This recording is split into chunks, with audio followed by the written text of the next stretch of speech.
Hello, this is Marty Traum, and I'm doing one of my first videos using some new equipment. And I want to work with Photoshop Elements today. Photoshop Elements, we're going to write some text and then do some effects on the text. Just a short little exercise. I'm using a MacBook Air, the camera for the MacBook Air, and I'm using the Blue Ice Snowball microphone. Nice little gizmo that I just received. Fantastic microphone. So again, we're going to do Photoshop, we're going to do text, and we're going to do effects. So let's open up Photoshop. I have Photoshop Elements 13, which I'm using. I'm going to start with a blank page, and the blank page you can get by doing Command N, gives you a new page, and with that new page, you can make it any size you want. I'm going to call it blank page, and I'm going to start it with 900 pixels. 900 pixels is about the width of a good email picture if you want to send it. So 900 pixels is great. I'm going to make it transparent so I can play a little more. I click OK, and then I have my blank piece of paper to work with. So I'm going to write some text and then do some effects on it. In order to write text, I go over to the Draw section and click on the letter T for text. I'm just going to click on T. It opens up a parameters box on the bottom here, which allows you to set the font type, the color, the size. I'm going to write at 80 points. I'm going to make it purple, just leave it the way it is, Arial black regular.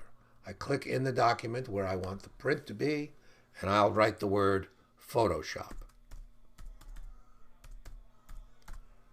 I wrote the word.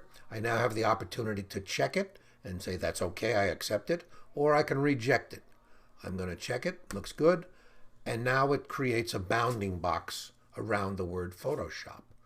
That allows me to click and drag that Photoshop anywhere on the page. We'll leave it here for a while. I can also grab one of the corners, getting a double arrow, click and drag that. If I get that double arrow, click and drag it, I can change the size of the letters. Once again, I get the green arrow to accept or the circle to reject. Let's accept that.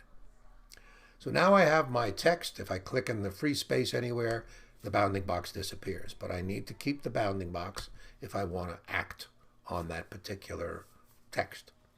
Keep the bounding box. I go down here to Effects. Well, actually, before Effects, let's take a look at the layer that we just created. We have a layer here, a text layer, that says Photoshop. I'm now going to add effects to that. I click on FX, and first thing that pops up is actually outer glows, but if I hit the drop-down box, I have quite a few effects I can add. The first one I want to add is called strokes. Strokes essentially is nothing more than an outline. In this particular case, it outlines the letters. So I'm going to click on strokes, and I get anything from very narrow to wider and wider and wider strokes. Let's pick this one here. It says 20 pixels black stroke. Double click, and it applies it to my Photoshop. You can see there. Now, if I want to adjust that, let's say I want to change the color from black to another color on that outside. Up here, there's a little gear on the top right-hand side, a little gear that when I click, it opens up the parameters for those effects. Right now you see stroke is checked, and I can change the size right in here. It says 6 pixels. I can click and drag this and make it as large. Oh, that's a little too large. Let's leave it at where it was, 6 pixels. All right, I can change it to a 6. The other thing I can do is I can change the color from black to any color I choose here. Matter of fact, I'm going to try red. Oh, I like that better. That's a lot more pizzazz. So let's leave it at red. I can change the color. And I can, of course, change the opacity from 100 to totally invisible. I don't want to do that right now. I'm going to leave it at 100. I want to see all the effects. The next effect that I can add, I'm going to go okay over here. The next effect I can add, and I'm showing you the long way to do this, is the bevel.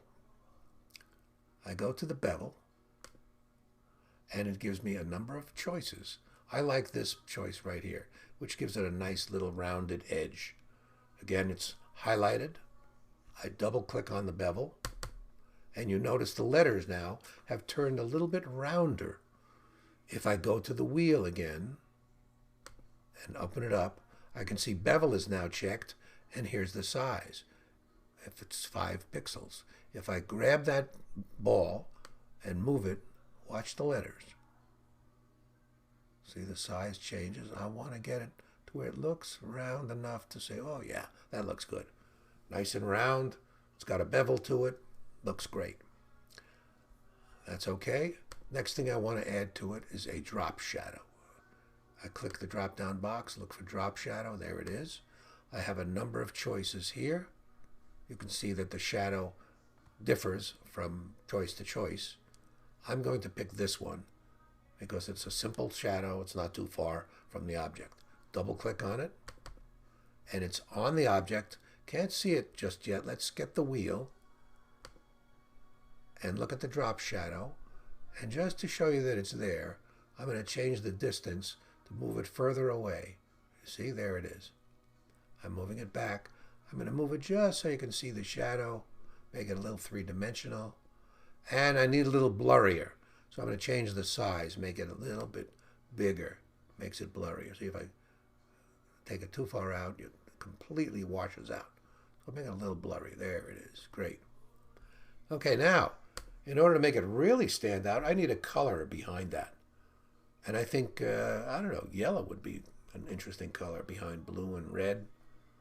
So let's go back to layers. Let's create a new layer. And now we'll make it yellow. We go to the color, choose it, click on the color in the lower left. It opens up a color selector. I can click on the bar in the yellow area. And now anywhere in this box, what color yellow do I want? I'm going to take hard yellow right there. Click OK. So now my foreground color is yellow. I have the layer highlighted. I grab the paint bucket in the left-hand side and draw. Click on the paint bucket. Go over to my layer and dump it. Boom. But what I just realized is that layer is in front of the letters. I need to click and drag that layer behind the letters. There it is. That looks a lot better. You can see Photoshop with its bevels and its shadow. Looks terrific. So that's one way, and again, you can write an entire document that would look great in an email.